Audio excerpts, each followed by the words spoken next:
आता विधान परिषदेच्या निवडणुकीसाठी भाजपच्या आमदारांची रंगीत तालीम घेण्यात आली। भाजपच्या आमदारांनी कोणत्या पसंतीचं कशी मतं द्यावीत या संदर्भातल्या सूचना या बैठकीत करण्यात आल्यात। भाजप आमदारांची विधिमंडळात ही बैठक पार पडली आणि बैठकीत आमदारांना विशेष सूचना देण्यात आल्या।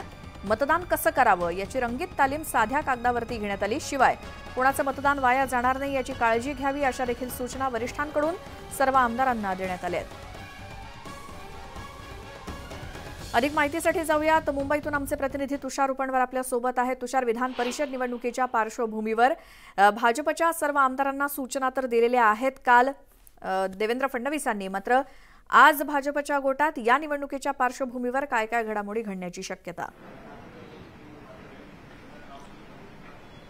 सुरुवातीला श्वेता, आपण जर पाहिलं असेल तर भाजपाचे महाराष्ट्र प्रभारी भूपेंद्र सिंग यादव यांच्या उपस्थितीमध्ये आपल्याला 10 वाजता थोड्याच वेळामध्ये आपल्याला भाजपाच्या प्रदेश कार्यालयामध्ये बैठकीला सुरुवात होणार आहे। या बैठकीला स्वतः प्रभारी भूपेंद्र सिंग यादव असतील, त्याचप्रमाणे प्रदेशाध्यक्ष चंद्रशेखर बावनकुळे आणि भाजपाचे सर्व कोर सदस्य उपस्थित राहतील।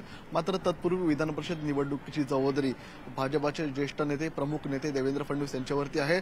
देवेंद्र फडणवीसांनी यापूर्वी जर पाहिलं असेल तर राज्यसभा निवडणूक असेल किंवा विधान परिषद निवडणूक असेल, या दोन्ही निवडणुकांमध्ये भाजपाकडे अल्पमत असताना देखील त्यांनी या ठिकाणी आपल्याला त्यांचे उमेदवार आपल्याला या ठिकाणी मॅजिक स्टाईल निवडून आणले होते। त्यामुळे आताच्या विधान परिषद निवडणुकीमध्ये देखील आपल्याला देवेंद्र फडणवीसांचा करिश्मा, देवेंद्र फडणवीसांची जादू पाहायला मिळू शकते। काल देवेंद्र फडणवीसांनी भाजपाचे जवळपास 105 आणि त्यांचे संलग्न आमदार असे जवळपास 112 आमदारांची आपल्याला पाठशाळा घेतल्याचं पाहायला मिळतंय। या पाठशाळेमध्ये भाजपाचे जे 5 उमेदवार असतील त्या 5 उमेदवारांना नेमकं मतदान करत असताना मतदानाचा क्रम कोणता असावा या संदर्भातली रंगीत तालीम झालेली आहे।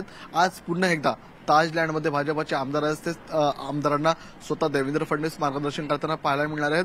गेल्या 2 दिवसांपासून भाजपाचे सर्व आमदार आपल्याला हॉटेल ताजलँडमध्ये आहेत। आज विधानसभेमध्ये प्रामुख्याने 16 लक्षवेधी सूचना आहेत। त्या 16 लक्षवेधी सूचना विधानसभेचं कामकाज आटोपल्यानंतर स्वतः देवेंद्र फडणवीस आज पुन्हा एकदा सर्व आमदारांना मार्गदर्शन करणार आहे।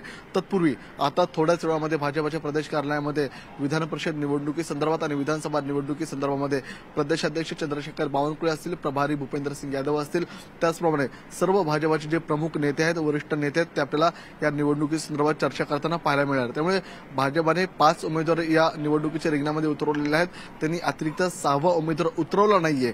मात्र भाजपाकडे अधिकची मतं ही देवेंद्र फडणवीस यांच्या करिश्म्यामुळे येऊ शकतात, कारण की यापूर्वीचा आपण जर इतिहास पाहिला असेल तर याच विधान मंडळामध्ये राज्यसभा निवडणूक असेल किंवा विधान परिषद निवडणूक असेल, भाजपाकडे या ठिकाणी मुन्ना महाडिक जे धनंजय महाडिक आहेत त्यांच्याकडे अल्पमत असताना देखील त्यांना याच देवेंद्र फडणवीसांनी मॅजिकरित्या निवडून आणलेलं आहे। त्याचप्रमाणे प्रसाद लाड जे भाजपाकडे अतिरिक्त 13 मतं या ठिकाणी भाजपाने ओढून आणून त्यांचा या ठिकाणी विजय संपादित केला होता। त्यामुळे इतिहास असं सांगतोय की देवेंद्र फडणवीस यांच्या करिश्म्याने, जादूने वेगवेगळ्या पक्षातली जी मित्र पक्षातली मतं आहेत ती सुद्धा त्यांनी ओढून आणली। त्यामुळे आजच्या निवडणुकीमध्ये नेमकं जी जिम्मेदारी सर्व देवेंद्र फडणवीसांकडे आहे, ते काय वेळा करिश्मा दाखवतात का याकडे सर्वांचं धन्यवाद या सगळ्या माहितीसाठी।